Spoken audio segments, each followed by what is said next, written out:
Hello, everyone, and welcome to the Very Cold Lasagna Podcast, your place for all your filthy casual takes on the world of sports, for you filthy casual sports fans out there like you and me.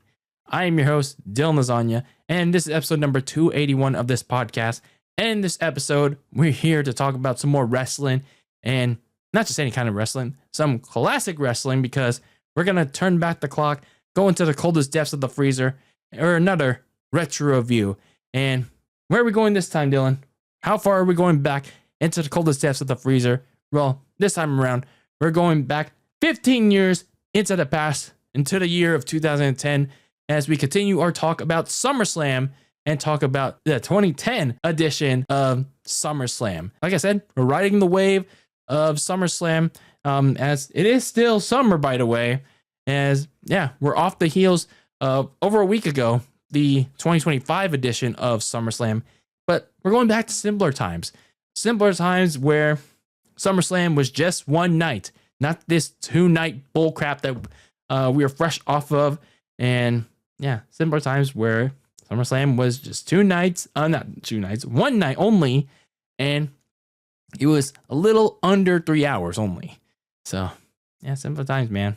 Simpler times that I wish we got back.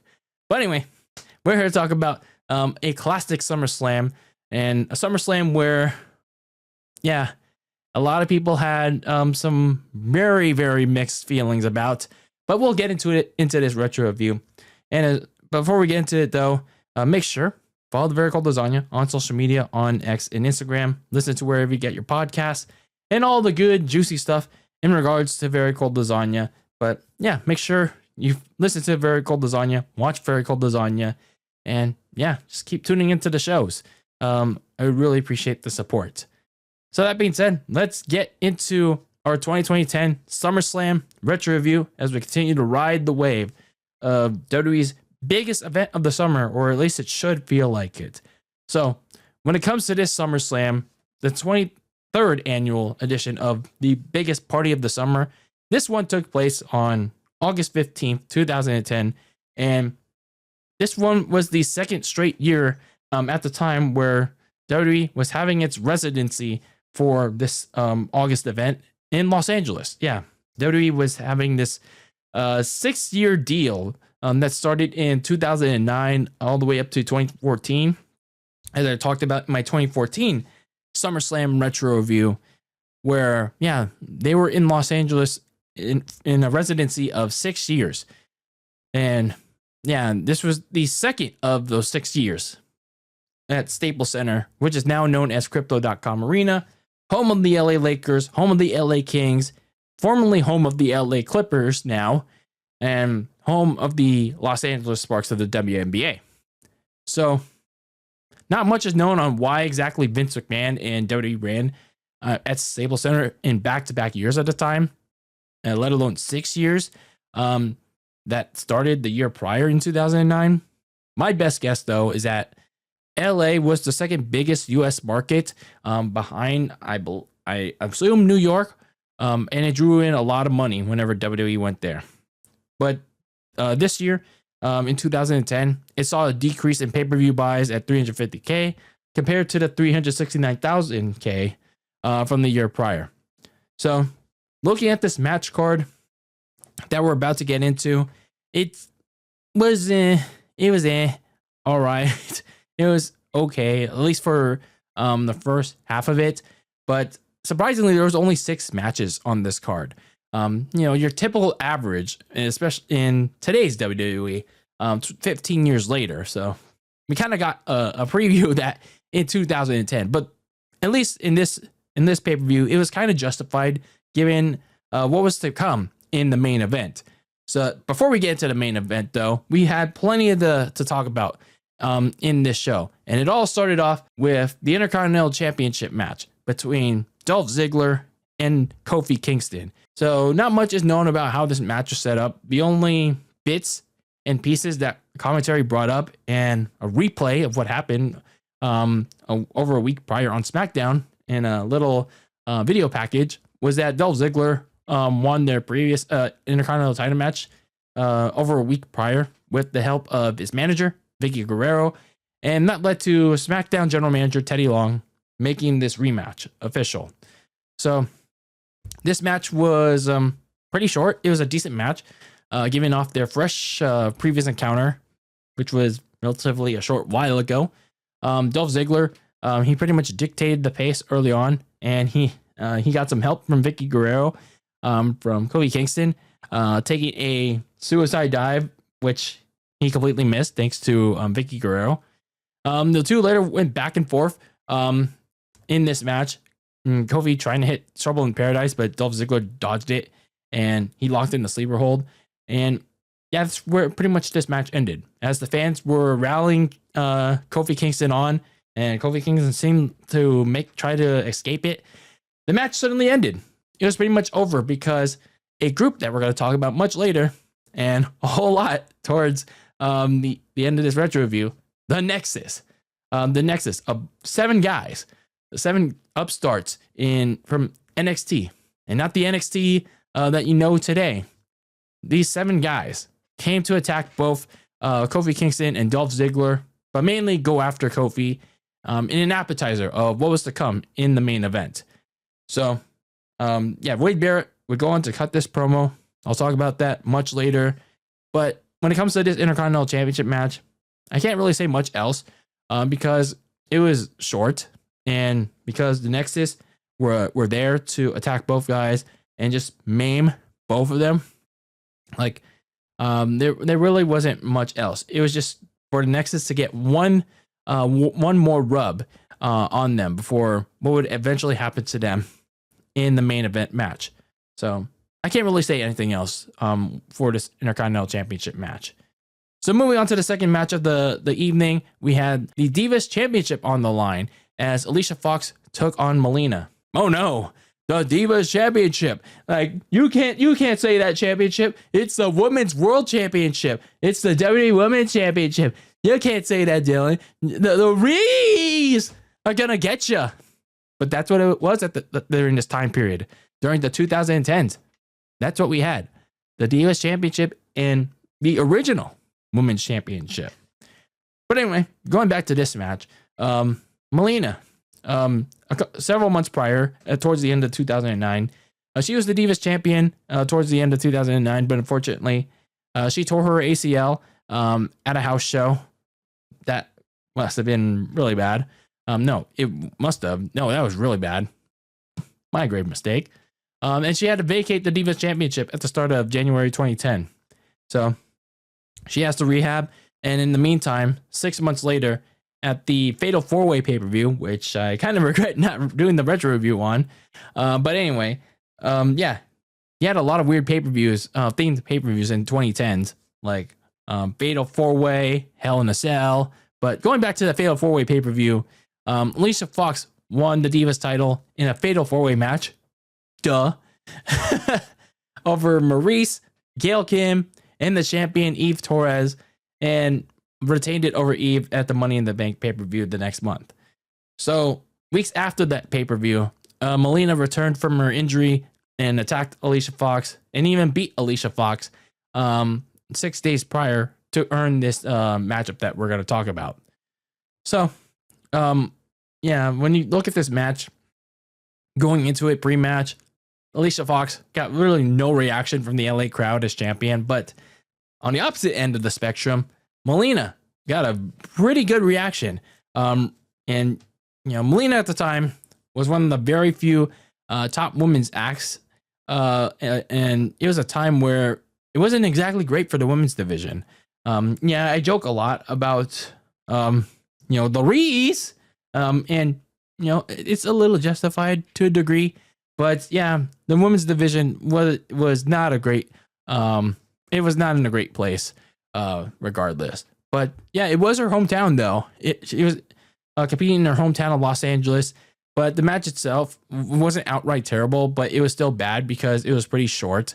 And Melina was coming off a 8-month layoff with that ACL injury, so she was shaking off pretty much a lot of ring rust, even though she did compete in a match six days prior. So yeah, I mean, it wasn't outright terrible, but again, still pretty bad. Especially given that the commentators were still trying to tell the story Melina's repaired knee. And yeah, they caught on to the fact that, Alicia Fox didn't go after the repaired knee, especially when Melina was on offense and she landed awkwardly on it. And instead of attacking the knee, Alicia Fox went for the arm. Like, what are we doing here? What is Alicia Fox doing? Like, that's just bad in-ring psychology there. And yeah, like I said with the commentary, it's like, you fucked up when the announcers like had to point that out. Like that was not good at all. So Melina managed to rally back, do her trademark primal scream, and hit her version of the blunt force trauma, the BFT, before LA Knight was around to win back the Divas Championship. So yeah, good moment for Melina, but unfortunately that was quickly ruined because before she could even get a post-match interview, here comes Michelle McCool and Layla from SmackDown. They interrupted to get a picture with the new champion. Yeah, remember when we had those iPhone 4s? No, not even iPhone 4s. I think it was like iPhone 3s during that time period. Was it iPhone 3s or iPhone 4s? Like, someone correct me on that. Like, I'm not sure what iPhone generation we were on at that time. But anyway, Melina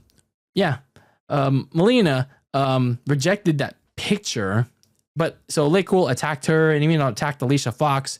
So yeah, ruined a good hometown moment for Melina. So that pretty much set up the match going to Night of Champions.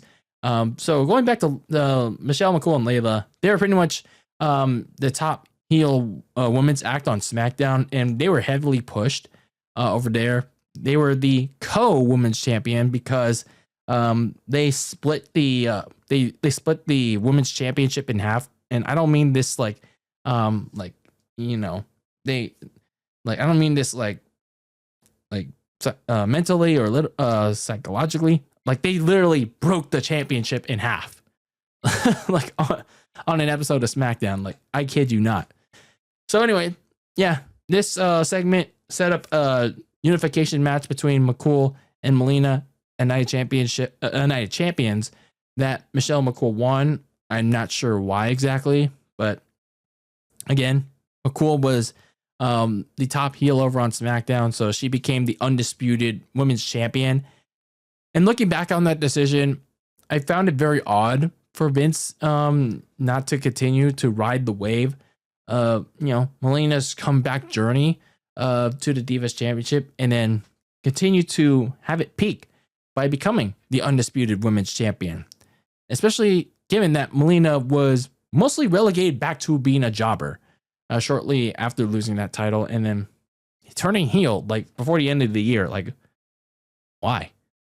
Why would you do that to one of your most popular women's wrestlers?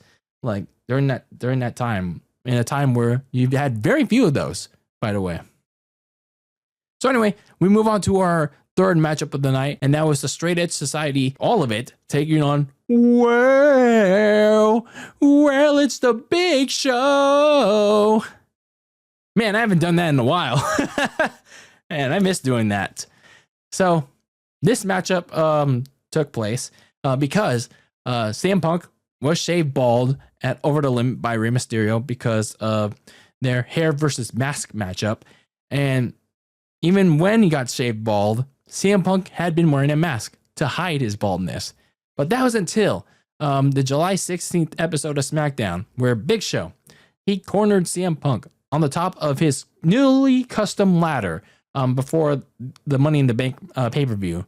And he took off CM Punk's custom mask and revealed his shiny new bald head to the world. And yeah, that was kind of a meme with Big Show smiling and CM Punk crying with his bald ass head. He kind of does look like Big Show Jr. You think about it, with his bald head. So anyway, the next week, CM Punk sent his masked man to face Big Show to get revenge. But then Big Show also removed the masked man's mask, and that was revealed to be Joey Mercury. And then the next week, you have the entire Straight Edge Society finally managing to get revenge on Big Show by injuring his right hand, the right hand that he uses for the knockout punch. They stepped on it repeatedly onto the steel steps, and as a result, this 3-on-1 handicap match was made for SummerSlam. So yeah, when we get to the match itself, Big Show, he initially had the right hand taped up going into it, but before the match started, he called for the doctor and had it untaped, revealing that the hand was fully healed. So he was ready to go. And initially, I thought this match was, a normal 3-on-1 handicap. So it's like you tag in and out, but no, it was tornado. It was a tornado 3-on-1 because I guess it's the Big Show. So I guess it's a specialty rule. So yeah, despite the tornado rules and some offense from the Straight Edge Society, Big Show pretty much ran them all as expected. And he got the win with the KO punch to Gallows. And he chokeslammed Joey Mercury onto Gallows to double stack them for the pin and the win. And kind of get his revenge on the Straight Edge Society. Now, I say somewhat get his revenge on the Straight Edge Society because before the end of the match, CM Punk left with his manager, Serena Deeb, and used Luke Gallows and Joey Mercury to have them make a straight edge sacrifice, as Matt Striker put it bluntly. And yeah, that was pretty much the end of the match. It was very straightforward, but not really much happened, which was kind of a downer. And yeah, that's pretty much it. I know people love to give Big Show crap during those times. He's basically just the lovable, happy-go-lucky giant. But, even though during those down times where he was just, often like flipping between babyface and heel, but, he is at least like one of those big men where you can at least appreciate him as time goes on, especially later in his career. But then again, you can't still overlook the bad stuff he was booked to do, because the bad things were still indeed bad. Meanwhile, for the Straight Edge Society, this began the rapid downfall of them. Serena Deeb was released a few weeks later. Joey Mercury got surgery for a torn pectoral muscle that he'd been dealing with, and he later transitioned over to being a trainer and then a producer. But when it comes to the on-screen stuff, CM Punk lost to the Big Show at the following Night of Champions pay-per-view.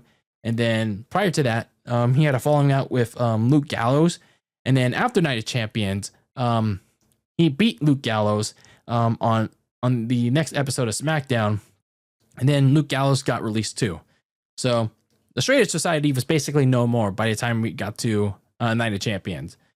But when you look at the Straight Edge Society overall, I still think that it was one of Punk's best works of his career, because he was spreading the message of his straight edge lifestyle, albeit in a militia forced manner that you gotta don't do drugs, don't smoke, all this stuff, and he was forcing that message very heavily, and he did a very good job of that in a heelish manner.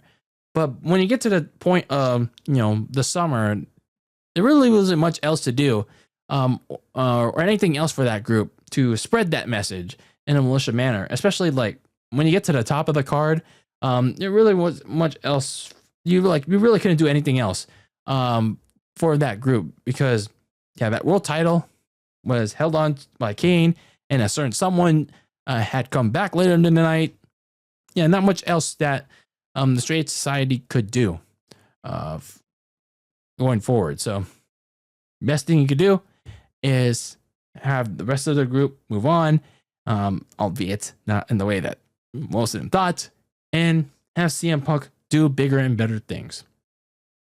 So then we move on to the first of two championship matches of the evening, and that was the WWE Champion, Sheamus, taking on Randy Orton in a last chance WWE Championship match. Yeah, Sheamus was pretty much in a breakout year.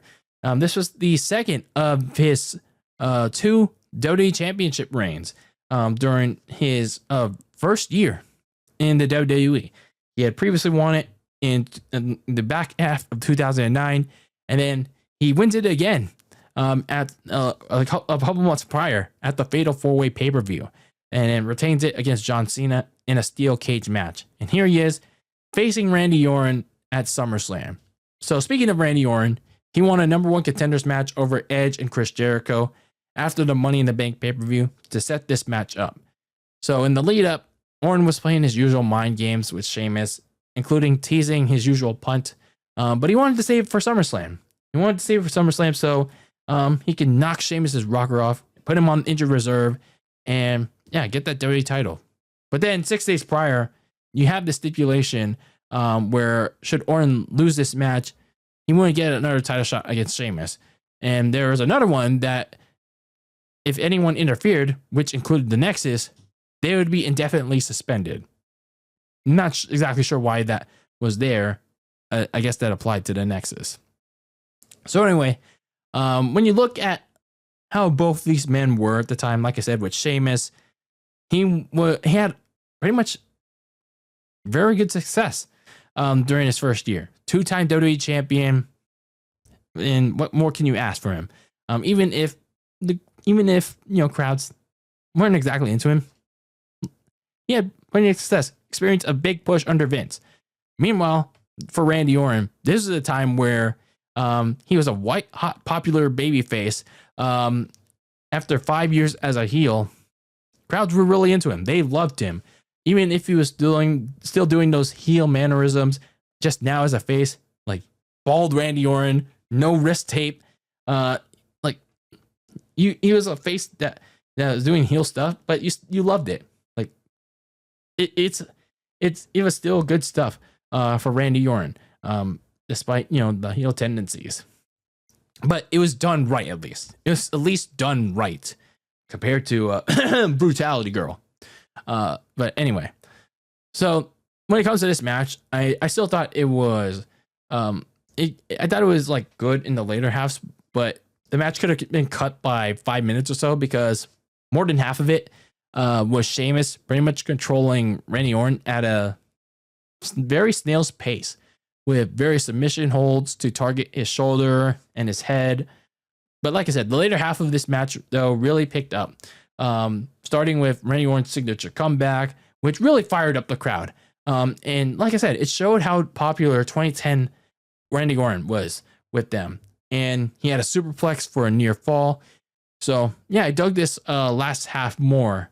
And especially because with Randy Orton trying to keep going for that RKO, and fans were anticipating that, but Sheamus always managed to reverse it for a near fall, including hitting a brogue kick for a near fall that surprisingly everybody was done with, including the announcers. They're like, how did Randy Orton kick out of that? It was a very close 3, but just not enough that Randy Orton kicked out of. And Sheamus was like, what, how do you kick out of that, fella? So anyway, that near fall really frustrated Sheamus. Obviously, he brought in a steel chair that the ref tried to take away from him, but Sheamus forcefully pulled it away from him and bumped the referee to the floor. Didn't knock him out, and that led the ref to stop the match and disqualify Sheamus. And Randy Orton won the match by DQ. So that pretty much throws away the stipulations, and it allowed Randy Orton to challenge the title for another day.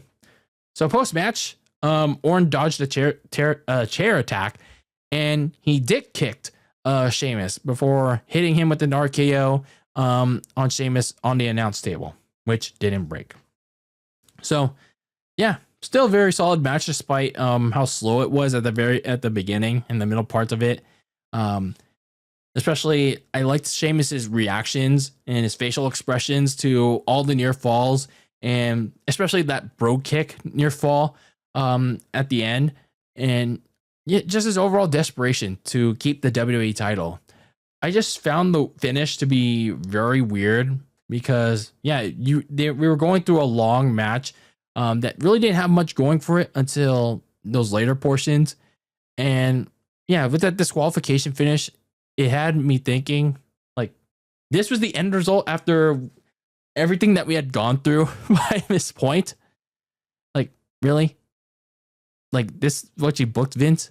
But I kind of get it though. During that time because Randy Orton was red hot. He didn't want Vince didn't want him taking too many pins, even though Orton took a pin in a World Heavyweight Championship match against Jack Swagger at Extreme Rules. But yeah, Vince didn't want to cool him off too hard. So he had to do something here. So obviously by Randy Orton winning by DQ, it gave him a reason to challenge Sheamus again. So Night of Champions, Orton managed to beat Sheamus in a 6-pack elimination match to win this match. And in a rematch at the Hell in a Cell pay-per-view, he retained the title there and end their feud. So Randy Orton went on to at least near the end of the year as WWE champion. So moving on to our second championship match of the night, world title match of at least, we had the World Heavyweight Champion Kane taking on Rey Mysterio. So how this match came about, it all started at the Money in the Bank pay-per-view a couple weeks prior. Rey Mysterio retains the World Heavyweight Championship against Jack Swagger, but he gets beat up by Jack Swagger post-match, and Kane comes out to save Rey Mysterio from that attack, and it seemed like it was pretty much done from there. Mysterio keeps this World Heavyweight Championship, but then, boom! Here comes Kane again, fresh off of winning the SmackDown Money in the Bank contract. He's going to cash in that thing on a beaten up, broken ankle Rey Mysterio. Very vulnerable Rey Mysterio. And Kane cashes in the contract. He tombstones Rey to win the World Heavyweight title in the fastest, as of this date, fastest Money in the Bank contract cash in still in history to this day. So days later, Rey Mysterio beat Jack Swagger in a 2 out of 3 falls match to get this rematch at SummerSlam. And in the lead up, Kane, who had been accusing and attacking various wrestlers, and he was initially putting Rey Mysterio aside for putting his brother Undertaker in a vegetative state since Memorial Day weekend. But he then narrowed it down to Rey and made him the actual suspect. He narrowed it down to Rey and claimed him as Undertaker's attacker. And he vowed revenge. He vowed vengeance on Rey at SummerSlam. So this match was it was okay. But it kind of tested my it really kind of tested my patience though, because there wasn't really anything exciting that happened. Like I wouldn't say at all, but there wasn't much happening in this match. Kane was just simply dominating Rey Mysterio because obviously, big man, little man, and that was pretty much the dynamic there. For a kind of hot crowd in Los Angeles at the time, this match kind of took the sales out of them until the late moments of it. The match finally picked up when Kane missed his flying clothesline. Rey managed to rally back into it. In the late moments of the match where Kane opened the red casket that he brought to the ring, which was a focal point because commentary kept talking about how Kane, like I said, trying to avenge Undertaker's vegetative state against Rey Mysterio. And Rey actually ended up being in the casket at one point, but he managed to fight out of it when Kane tried to close it, and he hit the 619 on the other side for a near fall. But unfortunately, Kane got the best of him, hit a big boot and a choke slam to win the match and retain the World Heavyweight title. So like I said, not really much happening in this match.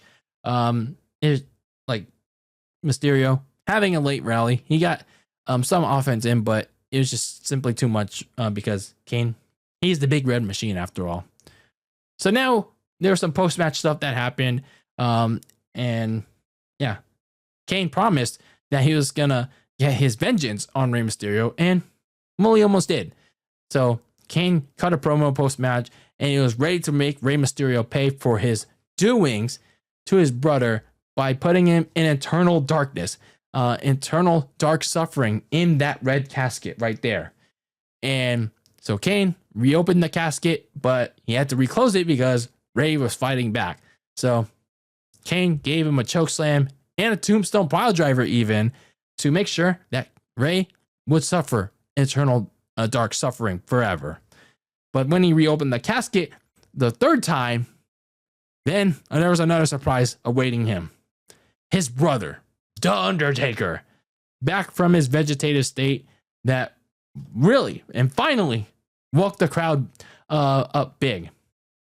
They popped hard for The Undertaker. And yeah, it really shook Kane as The Undertaker entered the ring. And Undertaker was looking hard at Kane, but Kane was pointing at Rey. He tried to blame Rey again. So Undertaker turned his attention to Rey Mysterio as Rey kept swearing his innocence, that he didn't attack him. Taker believed him, and Undertaker faked going for a chokeslam on Rey. But then he turned his attention to Kane. He death stared his ass, and yeah, he knew that Kane was his attacker. So Undertaker tried for a chokeslam, but Kane overpowered him and hit the tombstone piledriver on his weakened brother. And yeah, everybody knew that Kane was indeed the one that put his Undertaker in a vegetative state after all. So yeah, the post-match stuff I liked. As a kid, yeah, it was a very nice reveal. I really dug it. And to this day, growing up as an adult, came to sit back and watch it, I still liked it. Yeah, this was one of the, I'd say not few, but one of the couple of things during this downtime in WWE that was pretty well done because fans were waiting for The Undertaker to confront Kane. Yeah, like, I mean, it was a given that Kane attacked Undertaker. And when he did, fans were shook that Kane overpowered him on sight. I was kind of shook as a kid that Kane overpowered him too. And, you know, when you look at how the story played out, and even if the vegetative state thing was kind of weird, it made sense. It made a lot of sense because Undertaker was weakened when Kane attacked him a couple months ago at the end of May. And now his brother had to combat Kane in pretty much a worse version of the Dead Man. So yeah, some pretty nice stuff from a WWE, even in a down version of WWE. So Kane revealed that his attack on The Undertaker was a long-awaited piece to his long master plan of revenge for getting burned as a kid, and he finally took advantage of that. He took advantage of Undertaker's weakening pride over the year. That promo to kick off what was their final feud against each other. I saw that on YouTube to prepare for this retro review, and it was great. It was a really good monologue. Like, it's a 10-minute monologue, by the way, but it's worth watching. Go look up the story of Kane versus Undertaker at Night of Champions. Like, I really recommend it for those of you like preparing for, like, you know, for the post if you're just bored or anything, because Kane's kind of honestly justified with like how much Undertaker, you know, it's kind of has an ego, and, you know, like all the stuff that he put Kane through, he kind of is justified. So going after this, the two would face each other at the next 3 pay-per-views, which surprisingly Kane won all of them, including the last one, a Buried Alive match at the Bragging Rights pay-per-view that year, which Undertaker was actually supposed to win, but he talked about on his podcast like 10 years or so later after he retired that he got injured, so they changed the finish. And honestly, it's kind of a good thing, like a blessing in disguise. Which, I mean, obviously it sucks that the Undertaker got hurt, but Kane winning all 3 matches, it put him over in a big way.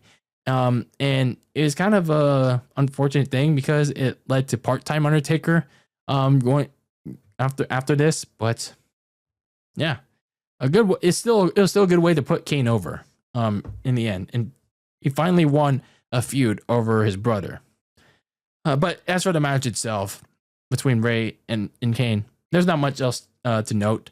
But the stuff with Undertaker and Kane, a good appetizer for another part of what was to come from my early teenage years as a wrestling fan. So, yeah, I was more excited for that than I was with this match. So then we have our final match of the evening, the main event of this SummerSlam in 2010. And this one had a lot of people talking for mostly not so good reasons, but we'll get into that. We will get into that. And that was the Nexus going up against Team WWE. You have this group called the Nexus from 7 guys from NXT. And at the time, it's not the NXT you knew as the years went by. Not the black and gold NXT, the colorful NXT 2.0, not the yellow and white NXT in 2023, and not the silver and black NXT that you know now. So this was actually the NXT that had a game show format at the time in 2010, and that was first won by Wade Barrett.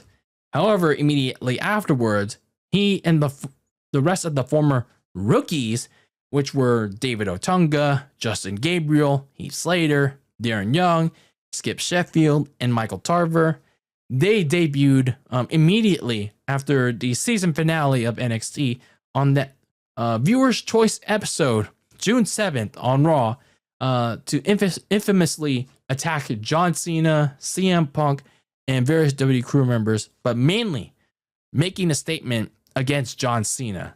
So, despite getting their demands met of getting the rest of what was later called the Nexus signed to full-time WWE contracts a couple weeks later, which was mainly their goal, they continued to attack wrestlers, crew, and even legends too. And again, they mainly focused on John Cena and costing him WWE title matches at the next 2 pay-per-views. So this brings us to this match. The night after Money in the Bank. Wade Barrett offers Cena a place in the Nexus. Cena refuses that, as he often does during this time in the PG era. You know, good old superhero Cena. So Cena refuses an offer to join Wade Barrett in the Nexus, and he instead forms Team WWE to combat them at SummerSlam, which was later changed to a 7-on-7 elimination match. And who were those 7 guys to go up against them? You got John Morrison, R-Truth, Edge, Chris Jericho, the Great Khali, and Bret the Hitman Hart. All pretty much 7 guys that were victims to the Nexus's shenanigans. But whatever was going on in the lead up to this match, they had dissension. They were arguing amongst each other for the next 3 weeks, while Nexus just laughing at their asses, going, haha, hee hee, you guys can't get along. But then 6 days prior, they all came together to brawl with the Nexus to show their unity. But then there was a catch. Earlier in the night, the Team WWE lost the Great Khali, again, who was supposed to be in the match. And The Miz offered his services to be a substitute, but he would give that final decision at the pay-per-view. And at said pay-per-view, he said yes. He said yes after claiming that all the members were trying to convince him to join. Yeah, The Miz said yes. So, and also, despite how united Team WWE looked 6 days prior, they and the rest of the WWE roster looked stupid because they let Kofi and Dolph Ziggler get beat up earlier in the night. Yeah, talk about unity, huh? Which basically proved Wade Barrett's point in his promo earlier in the night in that pay-per-view that, yeah, the roster really was divided with egos and the Nexus was more united. So, yeah, way to prove a point, Team WWE, during that time period. You were booked to look really stupid in the last 2 months during that summer. Like, come on, man. Yeah, but when I mean, like when I look at this group, the Nexus, like most of the group, it's mostly a group of jabronis, but everything else about the presentation, their shirt, their armbands, but especially that theme song, like it's probably one of the most underrated hits, probably one of the biggest hits in WWE history. Like that theme song, we walk alone in the unknown, we are one, we are one, we are one, we will stand together. Man, I loved that song growing up. Like, despite how the Nexus would be later on, I love that song. It's one of like my low-key underrated theme songs that I loved. Like, it's just a catchy theme song. It's like it's just that damn good, despite how the Nexus was viewed by WWE officials for some reason. So another interesting note before I talk about this match, that Jericho was actually Wade Barrett's pro, and R-Truth was Otunga's pro, aka teachers, from NXT season 1. So there was some history, interesting history between a couple of these competitors in this match. So going into the match itself, as the Nexus entered United, meanwhile, you had Team WWE entering one by one, led, of course, by the captain, John Cena. And John Cena, as he had worn the orange punch for nearly most of the year, he then comes out debuting the new Barney the Dinosaur Purple that The Rock would later roast him for. So, he debuts the Barney the Dinosaur look here. So, you get that thing. So, here comes The Miz looking to join them too after making his decision to join. But Cena rejects him because he decided to make his decision way too late on the day of. And Team WWE had already found their 7th man. So, Cena said, the 7th member of Team WWE is Daniel Bryan. So, why exactly was Daniel Bryan the 7th member of Team WWE? So, for those of you that don't know, 15 years earlier, and for all my filthy casuals out there, Daniel Bryan, or Bryan Danielson, as you AEW fans like to call him, but Daniel Bryan, he was actually a part of the Nexus. He was one of the rookies in NXT, the 8th rookie in NXT, mentored by The Miz, by the way. He was part of the Nexus Raw debut, but unfortunately, he got a little too excited. He got a little too excited in that debut because he choked ring announcer Justin Roberts with his own tie, and he spat on John Cena's face, and he got released for it because WWE thought that was too violent for their PG standards, and they would have possibly angered their corporate sponsors at the time. So, to explain why Daniel Bryan wasn't there, why he wasn't with the Nexus, Wade Barrett explained that Bryan got kicked out for showing remorse. And that pretty much gave Bryan a reason for revenge against his former NXT stablemates. So now that Daniel Bryan comes out, he gets a decent pop. The match pretty much gets underway. So I'm not going to go into every little detail about this match because there's like over 30 minutes worth of stuff that happens here. So we're just going to talk about the eliminations and the final moments of the match that honestly, a lot of people are not going to be happy with, and still won't be happy with 15 years later. So Daniel Bryan, he quickly eliminates his former Nexus teammate Darren Young with the bell lock just under a minute in. And then Michael Tarver would also quickly get eliminated by John Morrison with Starship Pain. That forces the Nexus to rethink their strategy because now they're at a complete disadvantage at 7-on-5. And that strategy pays off using the future big guy, Skip Sheffield, later known as Ryback, who eliminated John Morrison and R-Truth in the blink of an eye with the soon-to-be meat hook clothesline in short order, putting both teams at an even playing field again. And here comes Bret Hart, and he was on the verge of making Heath Slater tap out with the sharpshooter. One of the Nexus members slid in a chair while Sheffield tagged in Heath Slater. And while this worked for the Nexus, this also backfired for them because Bret Hart, even though he was disqualified for hitting Skip Sheffield with the chair, it allowed Team WWE to get rid their power, the Nexus powerhouse. Jericho and Edge teamed up to eliminate Ryback, and it was pretty much 5-on-4. Then you get a long lull period. I don't understand why, but anyway, Jericho eliminates David Otunga with the walls of Jericho, making him tap out. But then you get some more dysfunction from Team WWE. Miscommunication with Cena led to Jericho's own exit, thanks to Heath Slater's giving Jericho some sweetness, or his own version of the zigzag, whatever his finisher was at the time.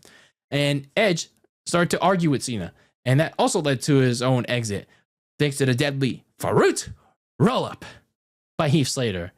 And before they left, Edge and Jericho attacked Cena, who involuntarily got his first itch in the match after being cheerleader for over 20 or so minutes. He finally got in the match involuntarily. And this is all while, as you heard throughout the match, like, it's down to John Cena and Daniel Bryan. Like, you'll hear, if you ever go to this match, you're going to hear a lot of Michael Cole sucking the Miz's dick during this match, like all throughout 2010 and 2011. Michael Cole was just so annoying. Like, whenever he talked about the Miz, sucking his dick so bad that, like, he literally wanted it. And like 15 years later, he's out here talking shit against our daddy Dominic Mysterio. Like, come on, man, what are you doing here? Anyway, he's talking about how Miz was badly needed for Team WWE instead of Daniel Bryan. But speaking about Daniel Bryan, after a lengthy wait, he gets back in the match, and he was on a heater, making Heath Slater tap out with the bell lock. But his heater quickly cooled because in comes the Miz, clocking him in the back of the head with the Money in the Bank briefcase, with the referee distracted. And Wade took advantage, getting an easy pin. And that left Cena all alone with Wade Barrett and Justin Gabriel as WWE's last hope. I don't understand that part at all, but we'll get into that. But just like in the last 2 months, here comes Wade Barrett and Justin Gabriel hounding him like wolves. Unfortunately, it all went downhill from there because after giving Cena a DDT on exposed concrete, Justin Gabriel missed the 450 splash, and that allowed Cena to pin him. And seconds later, Wade walked right into the STFU, and he eventually tapped out to Super Cena. Cena was the sole survivor for Team WWE and saving the WWE from the Nexus. Yeah, what a decision from the WWE. Even 15 years later, what a decision from Vince McMahon and the WWE.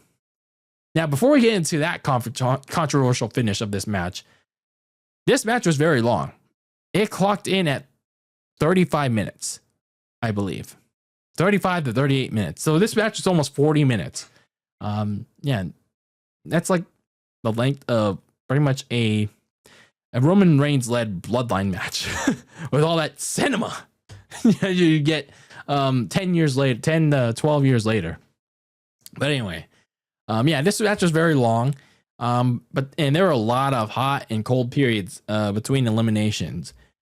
And like the only positive takeaways coming out of this match were Daniel Bryan returning. And then he put on a good showing too. And he actually, his elimination was actually a nice way of protecting him too. Like, he didn't like go out like a bum, because the Miz, he caused Daniel Bryan's elimination by, just attacking him while the ref was distracted. So it was not like he got pinned clean like almost everyone else did. So yeah, Miz caused interference. So that wasn't too bad.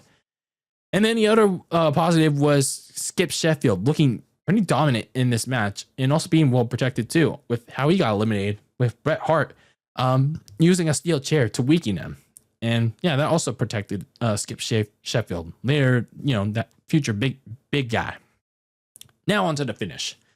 Now let's talk about this very controversial finish that they booked 15 years earlier. I don't remember much about it, and how I felt about it as a kid, because it was so long ago.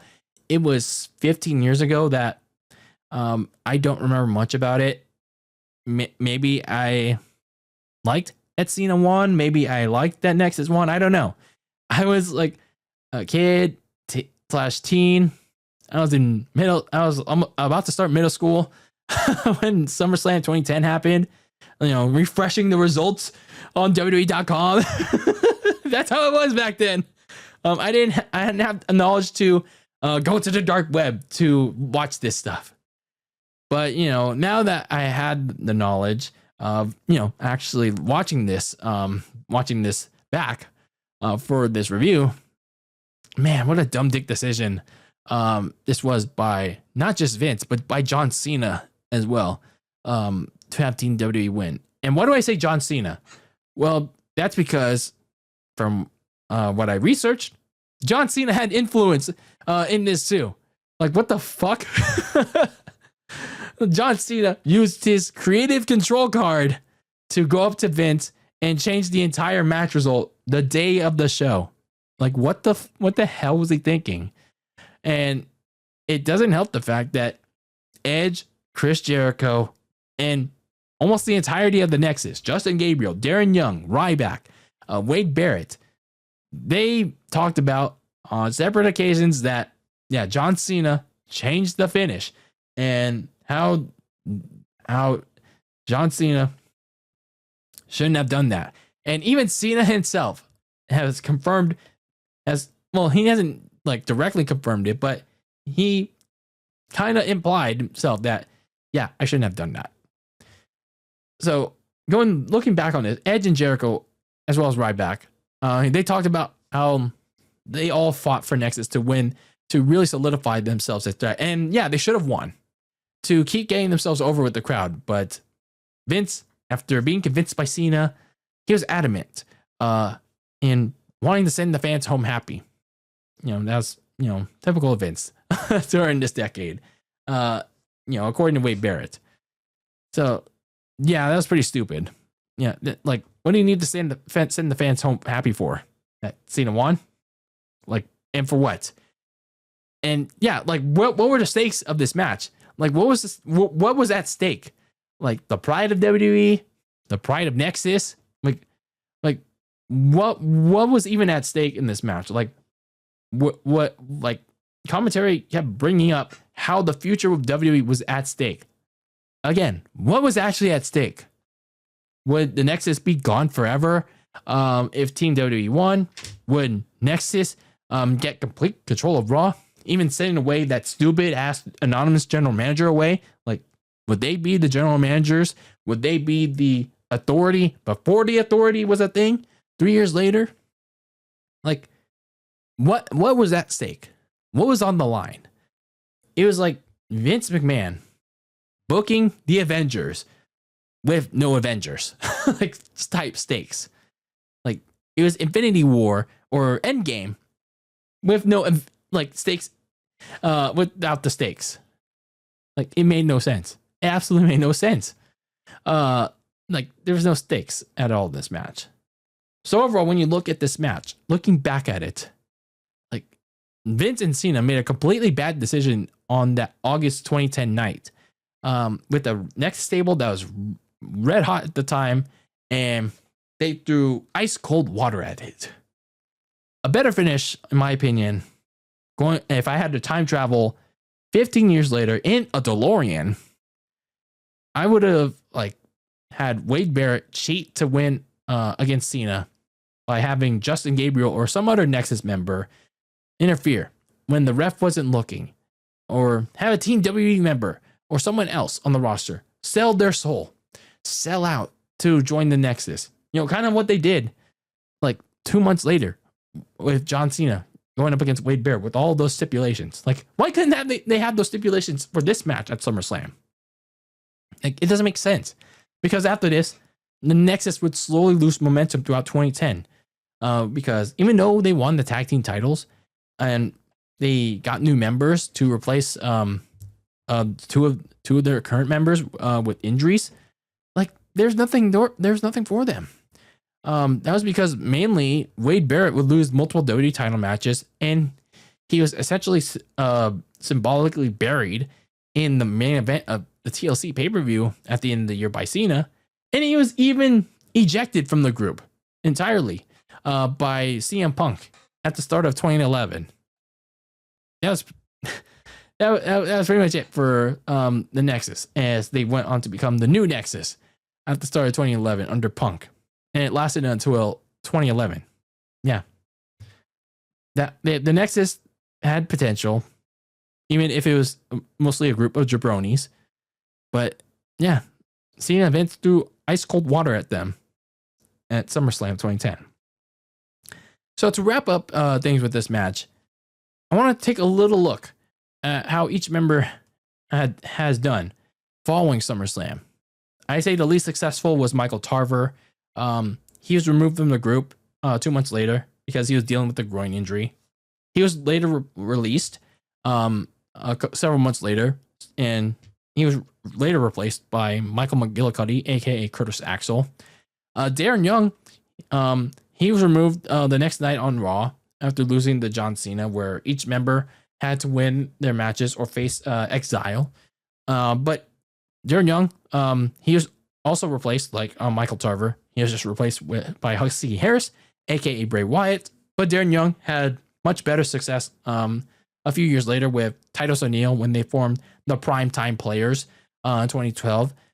Justin Gabriel and Heath Slater, they won the tag team titles for the first time 2 months later, but that was because Wade Barrett ordered David Otunga to literally lie down for, I think it was Gabriel or Heath Slater. But they later left the group voluntarily to join Wade Barrett on SmackDown, and they formed that weird group called The Core with Ezekiel Jackson, which only lasted about 6 months. And then meanwhile, you have David Otunga. He had the tag team titles with Cena, who was forced to join the Nexus after Hell in a Cell. But again, he only held them for a day because, like I said, he had to lie down for Gabriel and Heath Slater. And out of all the Nexus members, Otunga was the only one to last through the entirety of the group's existence before he began a legal advisor gimmick based on his actual law background. That lasted for about 4 years before he moved on to other non-wrestling roles until he left the WWE in 2019. So out of all the Nexus members, following this controversial SummerSlam decision, at least Wade Barrett, Skip Sheffield, and to a degree Heath Slater, they had the most success out of them all. Starting with Heath Slater, despite mainly being used as an undercard talent, at least he made the most of his time. At least he made the most of the material given to him, because he was in a variety of things such as 3MB, and he had that 2012 feud with various legends leading up to the 1000th episode of Raw. Then he had the Social Outcast stable, and then especially that 2016 storyline where he was undrafted in the WWE draft, and he was trying to provide for his family, aka the I Got Kids stuff. And then meanwhile, after breaking his ankle at a live event days after SummerSlam, Sheffield returned to TV in 2012, repackaged as Ryback. And despite the Goldberg comparisons, Ryback became a fan favorite before he slowly also started losing steam after losing 2 WWE title matches in late 2012. And he also had a weird heel turn after WrestleMania 29. Meanwhile, then you have Wade Barrett to close things out. He went on to win the Intercontinental Championship 5 times in his career after leaving the Nexus, as well as the 2015 King of the Ring. And he revitalized himself with the Bad News Barrett gimmick. And yeah, he also retired towards the end of the 2010s decade. And as of today, he is a color commentator for the WWE, and I'd say he's a pretty good one at that out of the bunch that we have right now. So yeah, I'd say 3 of the 7 Nexus members, and I guess I could add Darren Young by a half extent. experienced success. They managed to bounce back from the stupidity of the Nexus losing at SummerSlam. But overall, when you look at SummerSlam 2010, it was an okay show. Nothing spectacular for this pay-per-view, because other than the return of The Undertaker and Melina getting a hometown title win, not much else happened on this show, because it was mostly used to set up the main event. The title matches were okay at best, but this show will be best remembered for the wrong reasons, thanks to that stupid decision from both John Cena and Vince McMahon to have the Nexus lose. Like I said repeatedly, they threw ice cold water at a hot ass table at the time. And yes, even if it was a group full of jabronis for the most part, they threw ice cold water at them when the Nexus was red hot and they needed momentum to look like legit threats, and they couldn't really recover from there. So yeah, that night should have belonged to the black and yellow to really raise a storm cloud all over WWE, at least for a couple more months in 2010. But instead, viewers back then and 15 years later, we're still getting a big fat what if. What if the Nexus won at SummerSlam 2010? I'm still wondering that too, to be honest with you. Like, what if the Nexus won in 2010? And what if there were actual stakes in this 7-on-7 elimination match? Like, what if there were actual stakes? Like, what if the Nexus had actual power? What if Team WWE won, but the Nexus had been gone for good? Like, instead, we didn't really get much going forward as we finished off 2010s the rest of the year. Nothing. Like I said, we just got a big fat what if back then and now.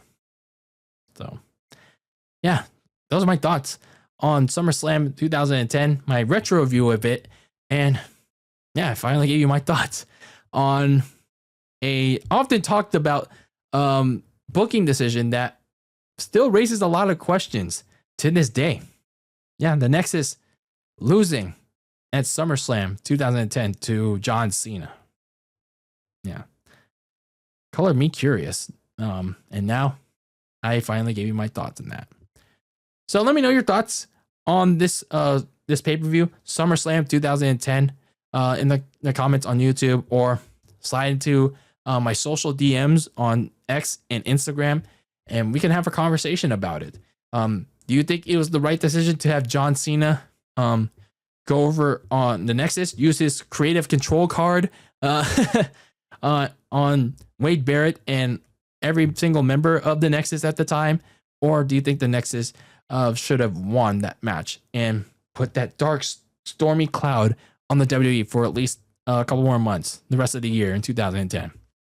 Let's have a conversation about it, or anything else you caught your eye on SummerSlam 2010, whether you watched it back then or you're watching it for the first time today or whatever day in 2025. But anyway, that's going to put a wrap on this episode of the Very Cold Lasagna Podcast, episode number 281 of this icy yet spicy space for all your filthy casual takes on the world of sports. And I am your host, Dylan Lasagna, and keep the lasagna very cold in the fridge with your filthy casual takes on the world of sports as always. And until I see you when I see you in the next episode, thank you for tuning in, and peace out.